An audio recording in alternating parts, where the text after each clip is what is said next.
Começando Ana Maria Hatz em Família, dessa sexta-feira, 11 de março, nessa TV Canal 17, que é a emissora que mais fala de Petrópolis. Eu queria fazer um programa essa semana, essa sexta-feira, me reportando à terça-feira, que foi 8 de março. Porque como o Dia das Mulheres foi antes do programa, eu deixei para fazer o programa depois do dia 8. Então, faremos duas entrevistas, uma com duas pessoas e outra com uma pessoa, três mulheres influentes demais e cabeças na formulação de todo esse feminismo que nós temos aí até hoje. Vamos passar as entrevistas com elas.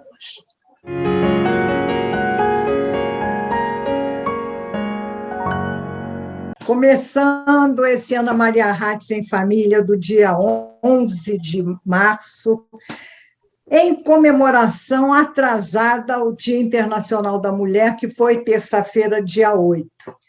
Olha, na terça-feira, dia 8, nós nos abraçamos muito, comemoramos muito, recebemos flores, etc., etc., e tivemos também a grata satisfação de, além de todas essas comemorações alegres e festivas, ter um momento muito sério e muito significativo comemorando esse dia 8 desse ano que passou, né?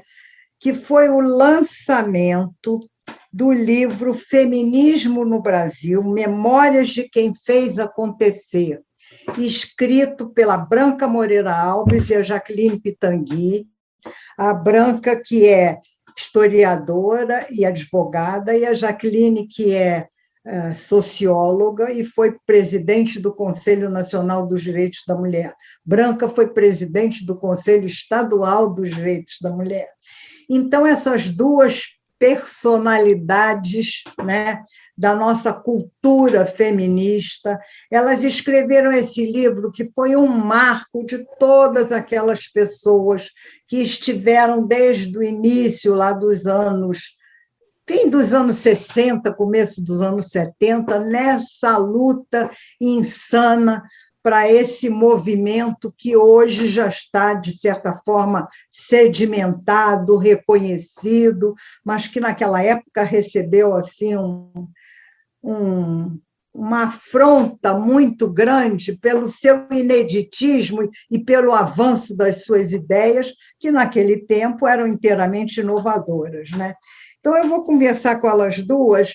Branca e Jaqueline, muito obrigada por vocês terem aceito esse convite e estarem aqui com as pessoas de Petrópolis, comemorando esse dia 8 no dia 11, mas falando desse livro, que eu ainda não recebi, não estive com ele nas mãos, mas ontem assisti a live que vocês fizeram com a Aline Midlege, do Bazar do Tempo, né, que é a editora, e que, inclusive, eu queria lembrar que o Bazar do Tempo tem um clube de leitura para mulheres que está fazendo um ano, né, que a gente recebe os livros, né, de autoria feminina, então é uma coisa que a gente também deve ter bem claro, quem quiser acompanhar esse trabalho é muito bom. E essa live de ontem foi interessantíssima e teve a presença das duas, a Branca Moreira Alves e a Jaqueline Pitangui, e a Benedita da Silva, que é a nossa deputada federal, e a Betânia Ávila, que também trabalhou muito, foi conselheira do Conselho Nacional e trabalhou muito assessorando os trabalhos da Constituinte. Então, Branca e Jaqueline, eu queria fazer primeiro uma pergunta para vocês responderem. Não sei quem quer responder primeiro, vocês resolvam aí. Por que vocês resolveram, nessa pandemia, em que estavam mais ou menos isoladas socialmente, mas se comunicando através da internet, fazer esse livro? Por que foi agora que deu esse start em vocês? Jaque, começa você, porque ontem quem começou foi eu. Ah, bom. Olha, Ana Maria, primeiro eu queria agradecer muitíssimo o convite para participar com você e com Branca e conversar sobre o livro. Eu queria também deixar um abraço para todas as pessoas de Petrópolis. A tragédia que acometeu Petrópolis ainda está muito presente, vai ficar sempre marcada. Então, a todas as pessoas que perderam, foram vítimas diretas ou indiretas, quero deixar aqui um abraço muito solidário. E, para responder à sua pergunta, Ana Maria, queria, em primeiro lugar, dizer que você é personagem desse livro. Você está lá, presente no livro, seu nome está na contracapa. Por quê? Porque você foi uma deputada constituinte que teve um papel fundamental em assegurar os direitos das mulheres na Constituição, e nós temos o seu depoimento. Em 1981, Branca e eu escrevemos um livro que se chama O que é o Feminismo, da coleção Primeiros Passos, da editora Brasiliense. Era um livro despretensioso, mas muito interessante, porque a gente fazia tipo um percurso histórico sobre o patriarcado, a presença do patriarcado, e chegava até mais ou menos a década de 70. E, a partir daí, nós há algum tempo já dizíamos a gente precisa atualizar o que é o feminismo, voltar, né? Porque tanta coisa aconteceu depois. E foi essa, digamos assim, né, Branca, a razão que nos levou a retomar esse trabalho, né? Esse trabalho juntas. A gente trabalha muito bem juntas, né? Já tínhamos visto no outro livro. Foi um trabalho filho de Covid também, porque Branca em Barbacena, ou seja, no sítio perto de Barbacena, eu aqui no Rio de Janeiro, às vezes no Rio, às vezes em Búzios, para lá e para cá, mas nunca mais do que isso. E a internet, né, era como se a gente estivesse sentado uma ao lado da outra. E então nasceu, né, no dia 8 de março, esse feminismo no Brasil, e nós vamos poder conversar sobre ele, mas essa é mais ou menos a pré-história. E, então, Ana, deixa Branca eu te quer dizer... falar alguma coisa a respeito? Não, deixa eu só te dizer, Ana, você ainda não recebeu o livro porque ainda não está nas bancas. E cada uma de nós que participamos desse livro, vamos receber pelo menos um volume, né? Como a Jaque disse, né, buscamos esse livrinho, assim, esse nosso da editora Brasiliense, deixa eu ver, cadê? Está dando para ver? Tá dando. O que é o feminismo? Que era uma coletânea muito interessante da editora Brasiliense, da final da década de 70, início da década de 80, com vários livros destinados a estudantes, né? O que é isso, o que é aquilo e tal. Então, tinha o que é comunismo, o que é socialismo, o que é democracia, o que é feminismo, e o Caio Prado Júnior, o dono da editora, nos convocou para escrever esse livro. E ele era um livro... A ideia dessa coletânea era fazer um livro simples. A gente, por exemplo, não podia botar pé de página, né? Tinha que ser uma coisa assim corrida. Então, quando nós resolvemos, 40 anos depois, finalmente, graças à Covid, sentar juntas e ocupar o nosso tempo de forma bem útil, fazendo finalmente a atualização, a gente não quis atualizar 40 anos, impossível, né? A gente, então, focou o início da segunda onda no Brasil, que é considerado 1975, com o seminário apoiado pela ONU, era o Ano Internacional da Mulher, né? Um seminário na Associação Brasileira de Imprensa sobre a mulher na sociedade brasileira, que é considerado o pontapé dessa segunda onda, porque desse seminário saiu... vocês começaram da segunda onda, então, esse livro. 75. Não, só para fazer o movimento no Brasil começou na segunda onda. Mas nós recuperamos a parte também histórica do patriarcado. Tá bom. Exato. E aí, Branca? A gente traz o patriarcado, né, uma análise assim, também não profunda, né, dando um panorama do patriarcado, da questão da perseguição às bruxas, né, da luta das primeiras vozes de mulheres que romperam barreiras, e também tem um capítulo sobre o sufrágio, a luta pelo sufrágio no Brasil e tal, e aí a gente chega aos anos 60, enfim, dando um panorama geral dos anos 60, que foram anos de muitas revoluções, digamos assim, entre elas a feminista, os direitos civis dos negros americanos, as lutas anticolonialistas, né, na África, na Ásia. Então, a gente fez um panorama ligeiro, buscamos as precursoras do pensamento feminista, também bem ligeiro, e aí, finalmente, chegamos a 1975, Brasil. Tá? E aí, a gente quis focar no Rio, porque é onde nós atuamos e é onde realmente começou. Então, e como a gente, né, nós somos parte de todo um movimento, né, do qual você também é parte, nós não quisemos fazer nós duas sozinhas. A gente foi contando um episódio, outro, enfim, a luta contra a violência, direitos reprodutivos e tal, e fomos trazendo nossas companheiras.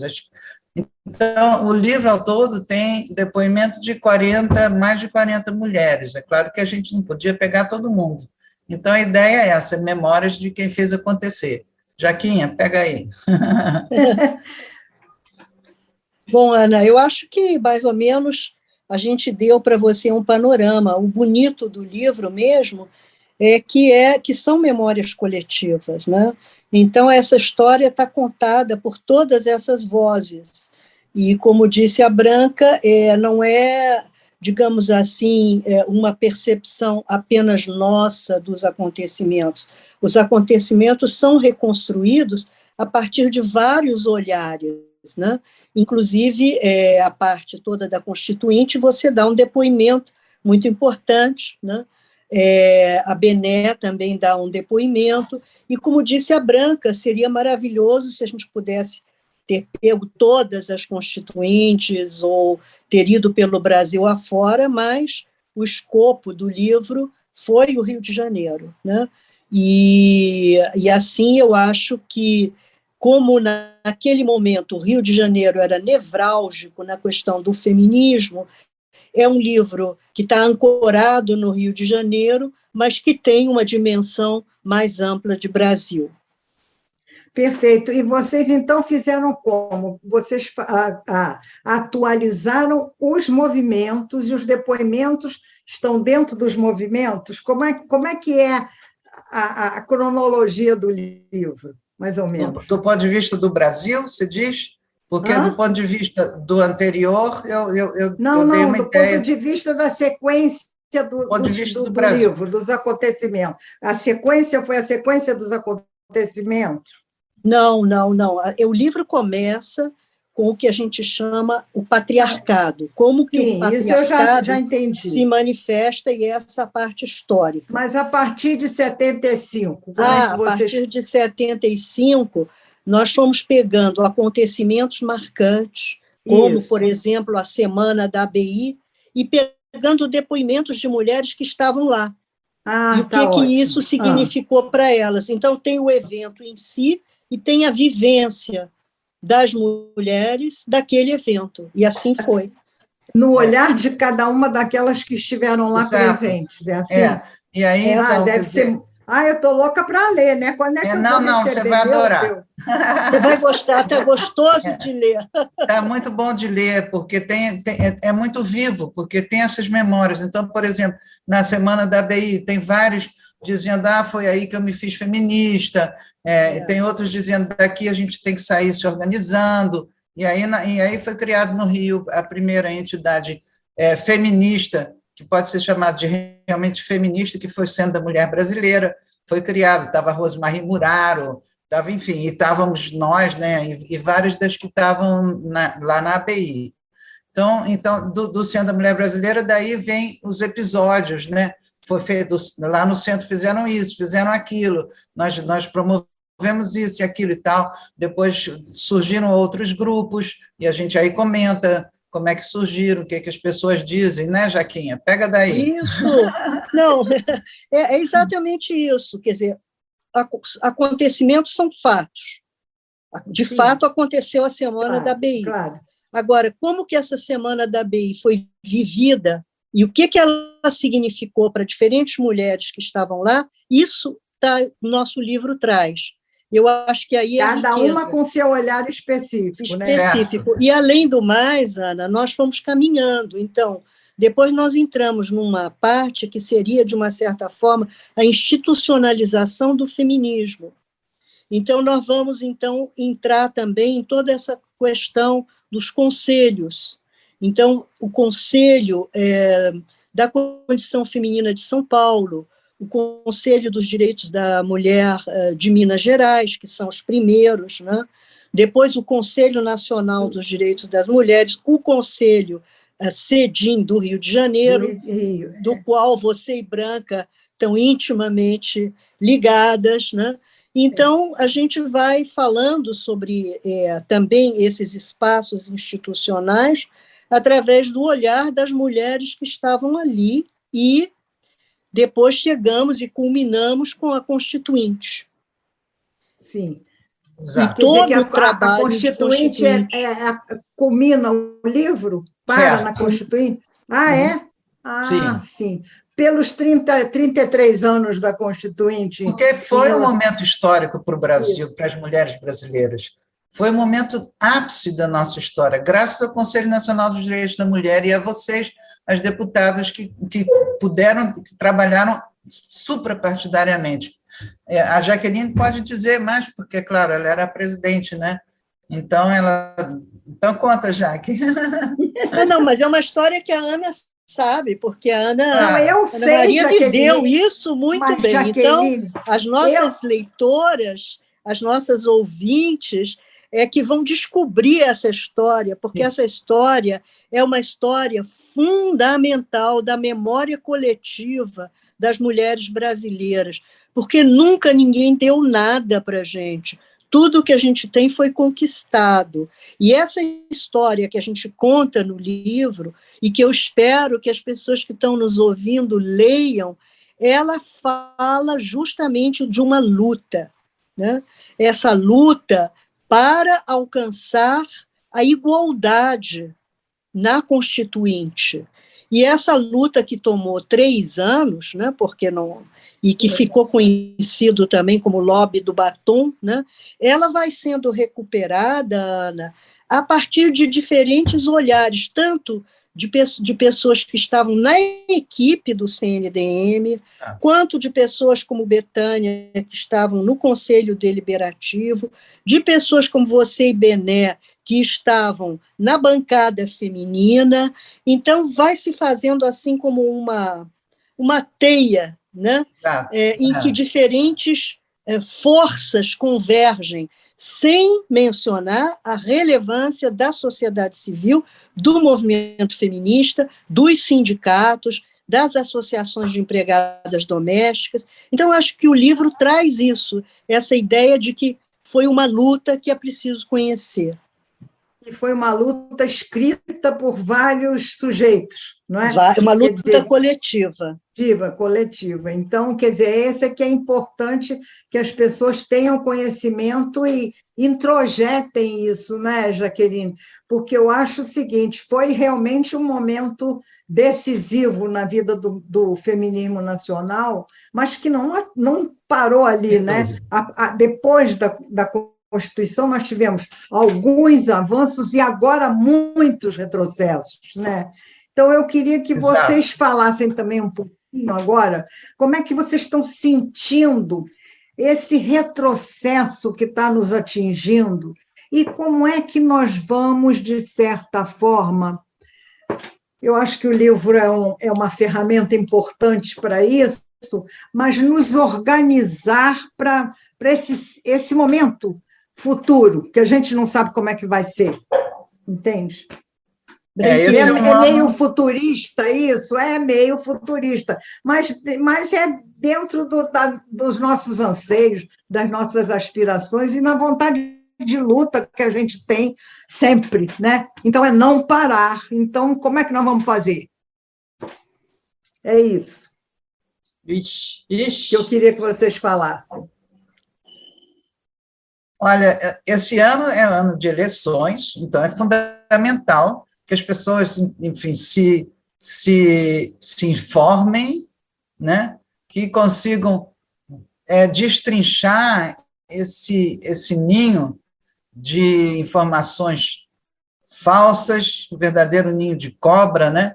Que nos desafia, porque aqui a gente quer ir atrás da verdade e não das chamadas fake news. Então, é estar muito atento, porque num ano de eleições é decisivo que a gente saiba votar nas pessoas, enfim, que nos representem realmente, né? E aí, com isso, só para terminar o que eu estou dizendo, eu queria voltar, né, a esse assunto desse deputado de São Paulo, estadual. Eu até tenho assim, repugnância de dizer o nome dele, mas eu acho que a gente precisa dizer, sabe? Se chama Arthur Duval, eu nunca tinha ouvido falar nele, né? Mas ouvimos, infelizmente, nesse final de semana, e ainda ontem eu estava dizendo na live, a forma como ele se referiu, não só enfim, nos horroriza e como é que eu diria, eu nem sei, eu até falto palavra, porque é tão horrível, acho que nos desonra como mulheres e desonra os homens decentes, que são a maioria e que nos amam. Então, são nós mulheres todas, sem exceção, não sei quantos estão no Brasil, 100 milhões, sei lá quantos, e os nossos homens e companheiros, né, desonrados e denegridos por esse deputado. E eu comentei ontem, eu vim pensando, quando eu estava indo para a live, eu digo assim, ele usando as refugiadas ucranianas como espólio de guerra, que, aliás, aquele jornalista fez uma carta, né? Como é que ele chama? Jamil Chad, Chad. né? Jamil Chad. Uma carta linda falando das experiências dele nos países africanos e no Oriente Médio, da guerra, e como as mulheres são horrivelmente usadas, e como, através da história, 4.000 anos de história que a gente tem escrito, as mulheres são espólio de guerra, são mercadoria de troca. E ele fez isso agora, gente, agora, né? Momento em que a gente já não esperava mais nenhuma guerra, surge uma guerra e a gente continua vendo ainda aquele mesmo posicionamento que a gente não esperava nunca mais ver nessa situação. É terrível, né? Porque, como a Branca disse, em qualquer situação, seja de guerra ou de conflito interno ou de questões ligadas a cataclismas climáticos ou o que seja, as pessoas refugiadas são as mais vulneráveis dentre todos. Certeza. E dentre estes, as mulheres e crianças refugiadas. Exatamente. Né? Porque elas, além de tudo, elas têm também a questão sexual que acompanha as mulheres, né? Digamos assim, essa espécie de segunda identidade, de ser um objeto de desejo e de posse dos homens, né? Nos momentos que elas estão mais vulneráveis. Mas eu acho, Ana, que quando você pergunta o que fazer, sem, digamos, querer ser presunçosa, eu acho que conhecer o que foi feito é muito importante também. Às vezes eu costumo até dizer que a gente faz memórias para o futuro. Com certeza. Então, conhecer o que foi feito, conhecer tudo que a gente alcançou, as estratégias que a gente utilizava, né? Nós atravessamos aí o período da ditadura, né? Na década de 70 até início dos anos 80, depois essa construção das instituições democráticas, e as mulheres foram uma força, né?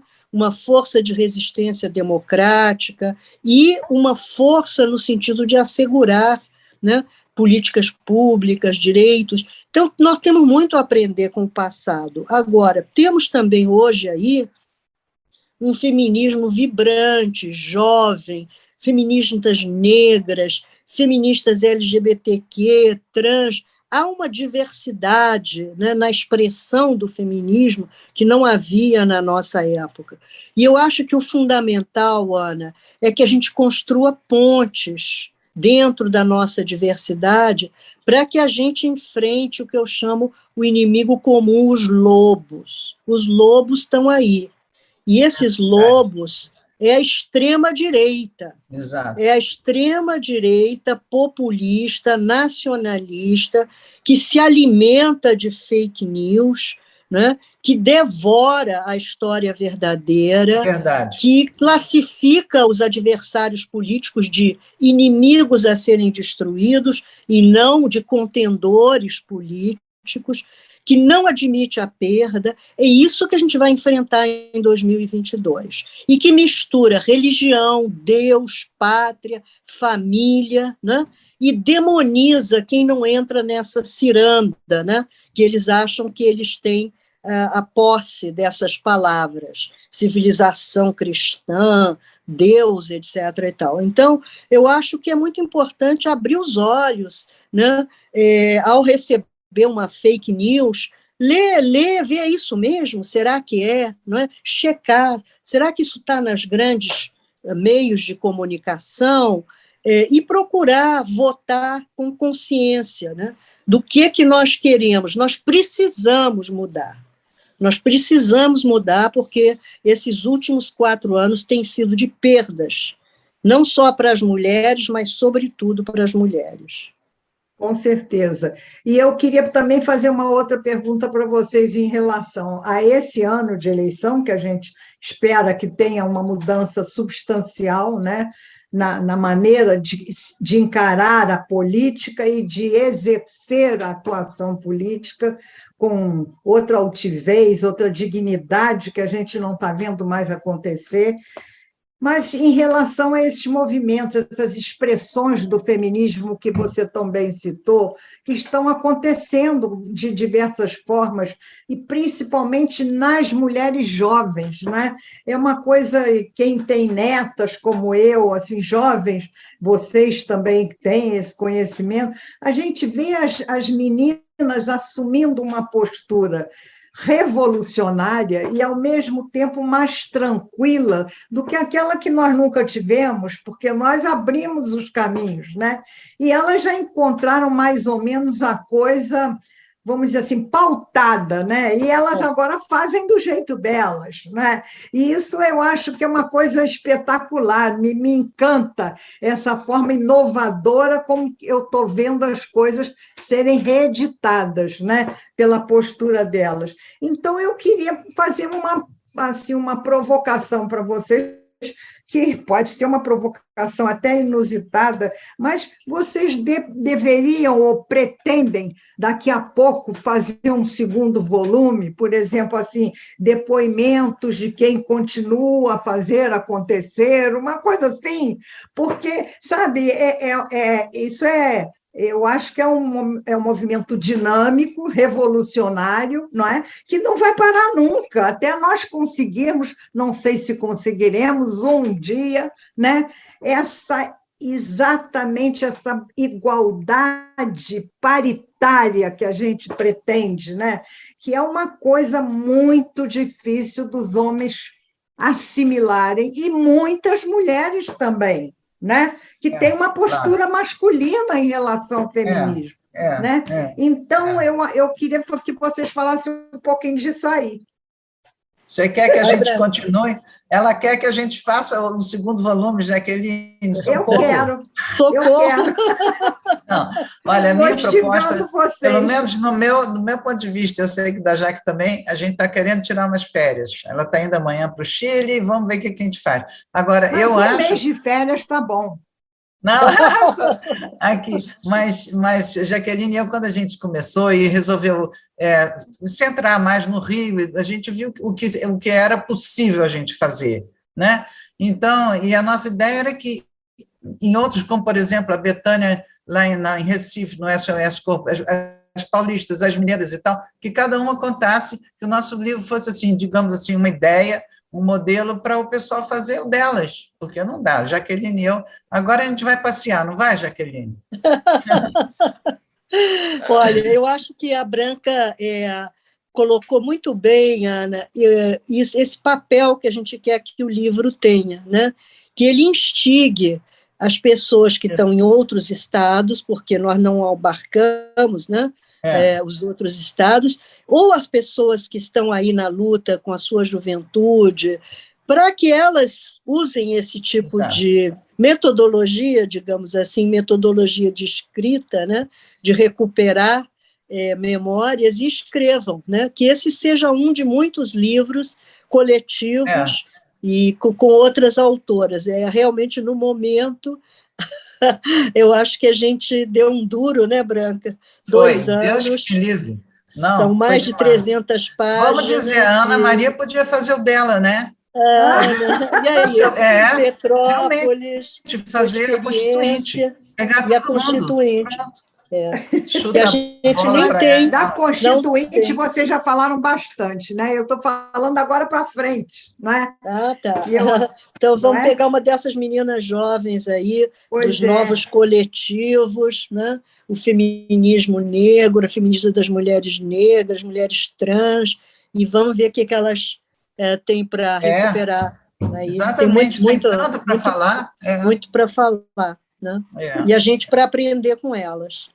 Está ótimo, a gente aprendendo sempre, né? É isso gente, mesmo. Olha aqui, nós temos 5 minutos para terminar o tempo, e eu queria deixar a palavra aberta com vocês, agradecendo muito a presença das duas aqui, para nos dar esses esclarecimentos e essa celebração, né? Comemorar, celebrando esse livro que vocês fizeram, que, na minha opinião, que eu ainda não vi, mas eu tenho certeza, pelo que eu ouvi ontem, inclusive, estou louca para tê-lo nas mãos, é um documento de um valor extraordinário para o nosso movimento. Então, eu não podia deixar de, nesse meu espaçozinho aqui petropolitano, deixar consignado também esse trabalho de vocês, o esforço que vocês fizeram de levantar nesse período de pandemia toda essa documentação e deixar os últimos momentos de agradecimento a vocês e para vocês se despedirem desse público que está ouvindo e vendo vocês aqui em Petrópolis. Muito obrigada às duas. De nada, obrigada a você de nos ter, né, Jaque?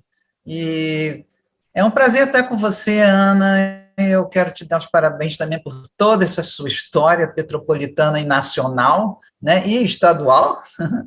E eu queria também apoiar a Jaqueline quando ela faz uma fala de solidariedade com o que Petrópolis sofreu e está sofrendo, né? A minha família é ligada a Petrópolis também. Não sei se você sabe que meu pai foi prefeito de Petrópolis há muitas Teu irmão viveu aqui comigo muito tempo. Pois a gente tinha uma casa aí na Rua Ipiranga, e meu pai foi prefeito de 40 a 45, uma coisa assim. Eu nem sei, eu era muito pequena, mas eu me diverti muito, gostava muito. Me lembro me contaram que eu tinha convidado o guarda da prefeitura para ir almoçar lá em casa, quando eu tinha 3 anos, eu era muito sociável. Então, Petrópolis está no coração da gente, né? E é isso, Ana. Parabéns pelo seu trabalho sempre continuado, por não desistir, apesar de tudo, de todas essas dificuldades de Petrópolis. É isso. Jaque. Bem, eu também queria, né, fazer minha, mais uma vez, as palavras da Branca de solidariedade com Petrópolis, né? E dizer que foi um prazer, Ana, conversar com você, é sempre um prazer, né?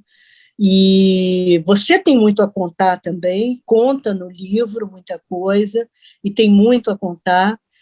E essa história é uma história que não acaba, né? A gente vai tecendo. Então, eu queria convidar, né, nossos ouvintes, para lerem esse livro, né? E para fazerem parte dessa história e continuarem, né, com ela e olho vivo em 2022. Um abraço grande. Muito obrigada, gente. Olha, quem estiver nos ouvindo e vendo, o nome do livro é Feminismo no Brasil, Memórias de quem fez acontecer. Lembrem disso. Feminismo no Brasil, Memórias de quem fez acontecer, da editora Bazar do Tempo. Tá bom? Muito obrigada a vocês duas e obrigada a atenção nessa entrevista, que eu espero que seja uma boa comemoração para o Dia Internacional da Mulher. O mês Ô, Ana, todo e da também mulher, pode né, dizer é que quem quiser ver o considerado. live Então, de ainda está muito em lançamento... tempo da gente tocar nesse desculpa. assunto. Hã? Branca falou Deixa eu só alguma coisa? dizer, quero, quem quiser ver, assistir ao live de ontem, que foi o lançamento do livro, com a Benedita da Silva e com a Betânia, além de nós duas, né, pode entrar no YouTube da Bazar do Tempo, tem, que pode assistir. Exatamente, é isso aí, tá? Lembrando bem que eu estava lembrando hoje, porque depois de vocês eu vou conversar com a Ildete sobre os 90 anos do voto feminino no Brasil, voto, né? isso. E eu estava me lembrando que a Lígia Lessa Bastos foi a parlamentar que teve 40 anos de vida pública, e ela foi vereadora, deputada estadual e deputada federal. Mas a nossa Bené foi vereadora, deputada estadual, deputada federal, constituinte, deputada federal, senadora, vice-governadora e governadora. Não é? Então, e primeira mulher negra, quer dizer, tem uma trajetória que tem que ficar aí consignada para que ninguém esqueça o papel emblemático e revolucionário dessa mulher. Né? É verdade. É verdade. Beijo para vocês, muito obrigada. Beijo. Vamos conversar agora com a Ildete Pereira de Mello, que é feminista militante, é economista, professora de economia na universidade e fala principalmente de economia feminina, que é uma coisa extraordinária, mas eu vou conversar com ela hoje sobre outra coisa. Eu queria conversar com a Ildete para ela fazer para nós um link entre o 8 de março e como é que surgiu o 8 de março e o voto feminino, feminista ou feminino do Brasil, que está completando também 90 anos. Foi agora no dia 24 de fevereiro, não é? Que completou 90 anos. Então, eu quero passar a palavra para a Ildete. Ildete, é um prazer ter você aqui. Muito obrigada. A palavra está com você. Você tem pouco tempo, mas eu quero que você faça esse link para nos ensinar como é que foi essa história. Tá bom? Um beijo grande. Muito obrigada, Ana Maria Hatz, pelo convite de falar para vocês de Petrópolis. Mas para mim é uma honra muito grande estar participando desse programa com a Ana Maria Hatz, que foi uma mulher extremamente importante na luta pela Constituinte, para escrever uma nova Carta Federal brasileira, o segundo pacto social que o Brasil conhece, em Brasília, em outubro de 1988. Então, eu saúdo Ana Maria Hatz, como eu estava lá, eu era do Conselho Nacional dos Direitos da Mulher, e a Ana honrou o voto de vocês, petropolitanos. Tá? Podem ter certeza. Tá? Bom, a nossa discussão, quer dizer, o 8 de março, ele é uma data muito significativa na história das mulheres do mundo, porque o 8 de março ele tem um significado de lutas por melhores condições de trabalho. Então, você tem a luta das mulheres operárias do século XIX, que já existia os chãos de fábrica da Europa, das Américas, dos Estados Unidos e também do Brasil, porque também você tinha as fábricas. Petrópolis, por exemplo, é um exemplo de fábricas do século XIX, entendeu? Nós temos histórias para contar. E as jornadas de trabalho eram longuíssimas, 12, 16 horas, as mulheres pariam em chão de fábrica, tudo esses horrores todos, além dos desastres que aconteceram. Então, em 1910,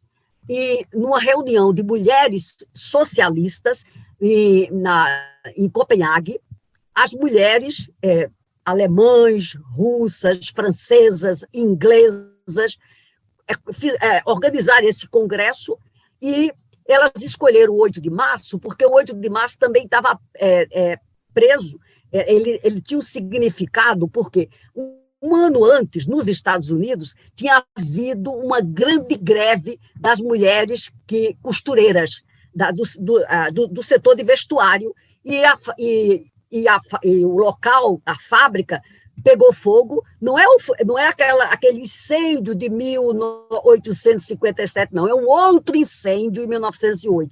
Então, esse caldeirão de tensões com relação a salários, com relação às questões da proteção à maternidade, tudo isso levou.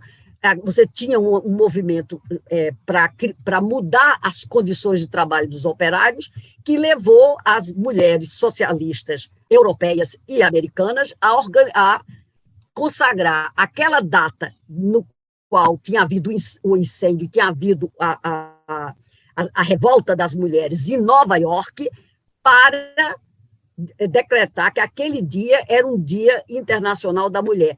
Mas ele estava junto, porque estas mesmas mulheres sindicalistas, elas também sabiam que as mulheres tinham que ter cidadania, as mulheres tinham que votar e ser votada, porque o voto popular, o voto das pessoas, ele já existia desde 1830 na Europa, na França, na Inglaterra um pouquinho depois, mas é também nesse momento, mas só quem votava era homem, nos Estados Unidos.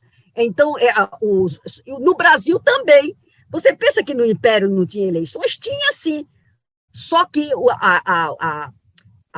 o alistamento era, o homem, para se alistar, ele precisava ter uma certa renda.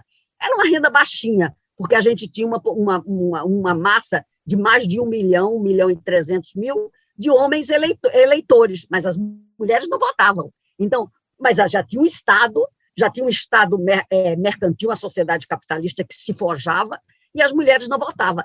Não votar, você precisa, é o primeiro direito que as pessoas têm, é votar e ser votada, porque numa sociedade democrática, as eleições definem quem vai governar o Estado nos próximos anos. Então, portanto, o 8 de março é muito importante, porque ele lembra duas lutas por uma vida melhor e a luta pela cidadania.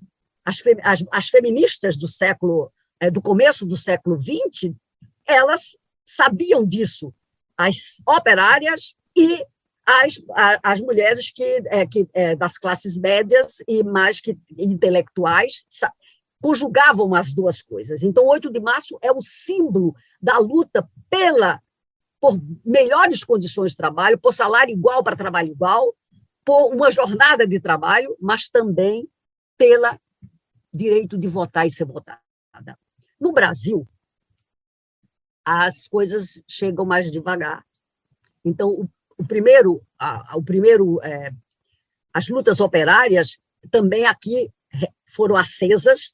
O Congresso Operário de 1903 já colocava as questões das mulheres, da proteção à maternidade, na agenda, mas a cidadania ainda estava, mas também, numa outra vertente, as mulheres, entre 1910 e 1919, também, sobretudo mulheres de classe média, que já educadas,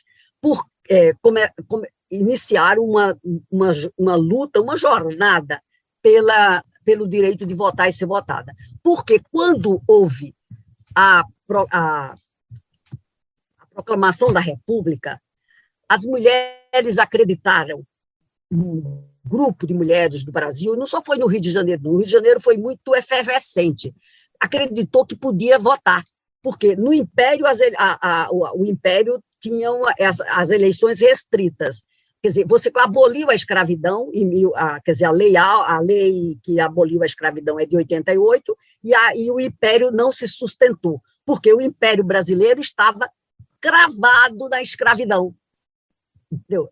Mesmo tendo sido a princesa petropolitana que assinou a Lei Áurea, ela perdeu a coroa, porque os proprietários de terra fluminense, baianos, eram contra. Os paulistas já sabiam que que a escravidão não ia levar a nada, que tinha que mudar. Então, há uma contradição, mas a República nasce torta. A República nasce com esse pé dos proprietários de terra fluminense, dos paulistas, numa espécie de aliança que até hoje o Brasil mantém. É uma aliança conservadora, baseada na estrutura fundiária do país, que ela ainda não está desmanchada. Essa aliança que construiu a República. Então, o que foi que aconteceu? Apesar de ter um conjunto de deputados que defendia o voto, tinha os homens, tem homens sempre ilustrados, que defendiam o voto, mas eles não perderam. E prevaleceu, como sempre no Brasil, uma ambiguidade, porque redigiu-se o artigo dizendo o seguinte: os eleitores maiores de 21 anos, que sabem ler e escrever, aqui já começa um item, parece que analfabeto não paga imposto, tem direito de votar e ser votado. Aí o que foi que aconteceu? O ministro da Justiça leu que os eleitores são os homens. Por isso, minhas ouvintes e ouvintes, não se pode confiar. O português, o feminino, tem que ser explicitado. As eleitoras, os eleitores. Porque foi assim que nós levamos na cabeça em 1891, na primeira Constituição Republicana. Isso deu um forró-bodó, porque, dependendo do juiz, olha como o Brasil é plácido e conservador. Ele faz o quê? Dependendo do juiz, o juiz dava, dizia que a mulher se inscrevia, que ela podia votar. Aí, o que acontecia? Enviava para o Ministério da Justiça, que enviava para o Senado, e o Senado dizia não. O Senado Federal dizia não e anulava todos os registros. Isso durou todo esse período da primeira, que a gente chama da primeira República. E as idas e vindas. Em todos os estados a gente tem mulheres que tentaram, Minas Gerais, todos, mulheres tentaram se inscrever, algumas conseguiam, outras não. Dependia sempre do juiz. Né? O juiz manda. Ora, o que foi que aconteceu? As mulheres perceberam que tinham que ir à luta. Então, em 1910, as mulheres organizaram um partido republicano feminino. Uma professora do Rio de Janeiro, chamada Leolinda Daltro, fez, inclusive, ela se candidatou a prefeita da cidade do Rio de Janeiro. Naquela época não se chamava prefeita, se chamava Alcaida, a Leolinda. Inclusive, tem fotos no jornal O Globo de uma passeata que as mulheres desceram a Rio Branco fazendo campanha para Leolinda, que nem estava registrada, porque o partido não era. Ele tinha sido homologado pela Justiça. Olha como o Brasil é matreiro, né? Maneiroso. Não ensinem que não. Por isso que precisa ter cuidado. A gente quer, tudo assinado, bonitinho. Ora, isso tudo começou a empolgar as mulheres que sabia ler e escrever, porque isso já é uma restrição. Ter eleições com as pessoas só que sabiam ler e escrever, porque no Império não era ler e escrever. Até a Reforma Saraiva, em 1883, o voto era você tinha uma renda anual e você declarava e você era eleitor. O homem era eleitor. Com a Lei Saraiva, que o Brasil passou a copiar, porque o Brasil adora copiar o figurino europeu, das pessoas que sabiam ler e escrever. Mas só que isso era uma realidade do continente europeu, que não era uma realidade do Brasil, porque se existe uma coisa que o Estado brasileiro nunca se preocupou, foi com a educação, tá, gente? A educação, ela entrou numa pauta mais séria agora, no final do século XX, no governo dos anos 90, do Fernando Henrique Cardoso e do governo Lula, que aí você expandiu a educação para o país inteiro e você praticamente deixou o nicho de pessoas analfabetas muito pequeno das pessoas velhas. Então, isso é preciso saber como é que as coisas andam nesse nosso país, né? Ora, as feministas, então, foram para a rua com braveza e criaram uma Federação Brasileira pelo Progresso Feminino. E é a Federação pelo Progresso Feminino que aconteceu em todos os estados. Em todos os estados tinha grupos de mulheres organizadas, pequenininho ou maiorzinho, dependendo, organizadas, lutando ao longo de toda a década de 20. E nós éramos tão criativas que até eleger prefeitas no interior do Rio Grande do Norte, nós elegemos. A primeira prefeita da América Latina, chama-se Alzira Soriano, foi eleita e ficou na marra, porque seu pai era um chefe político importante, e acabou que o Senado anulou, mas não valeu na prática. Então, é assim o Brasil, tá?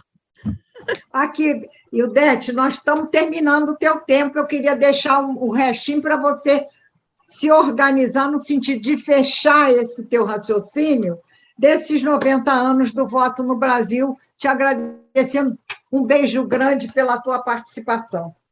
Eu não sei, eu acho que eu me alonguei muito contando história, porque eu adoro contar história, tá, Ana?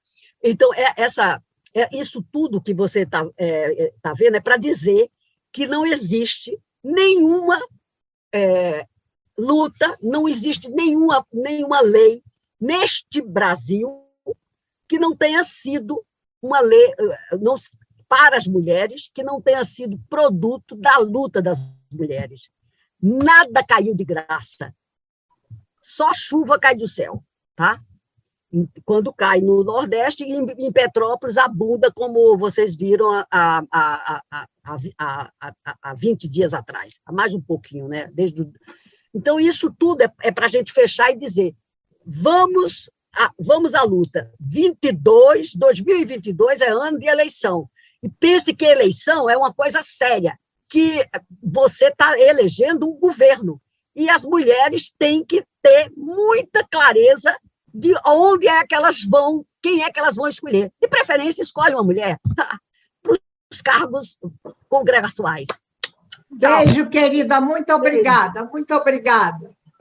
E agora, para terminar o programa, eu só queria terminar de uma forma bastante gostosa e agradável, com um áudiozinho e um vídeo que a Universidade Estácio de Sá me mandou. Olha que gracinha. Bom fim de semana. Elas chegaram atrasadas na sala de aula, fazendo as contas quase 350 anos depois. E na chegada, tentaram dizer a elas o que fazer e o que saber. Por exemplo, disseram que a matemática não era para moças. Logo elas, que podem se multiplicar em 2, ou se dividir em 1000. Mulher que sabe muito é mulher atrapalhada. Para ser mãe de família, saiba pouco ou saiba nada, eles diziam. Só em 1887, depois dos Estados Unidos anunciarem 23 presidentes homens, a primeira mulher se formou em uma universidade no Brasil. Tá passada? Rita Lobato Velho, pioneiríssima, abriu portas para todas aquelas que estavam cansadas de só brincar de casinha. Não é que não gostassem de brincar de casinha, mas elas tinham certeza de que também sobrava competência para construir aquela casinha, aquele prédio ou aquele foguete. Falando em foguete, foi mais ou menos na época que o homem pisava na lua que as mulheres tiveram direito de entrar no mercado de trabalho sem autorização dos maridos. Elas que lutem. E foi exatamente o que fizeram. Botaram cropped, queimaram sutiãs, não necessariamente nessa ordem, e exigiram mudanças. Hoje, já são maioria nas universidades. Médicas, cientistas, líderes de Estado. São o que querem ser, e não o que alguém disse que poderiam ser. Deixam para as futuras gerações a mensagem: se brilha uma, brilham todas. Princesa, levanta a cabeça para a coroa não cair.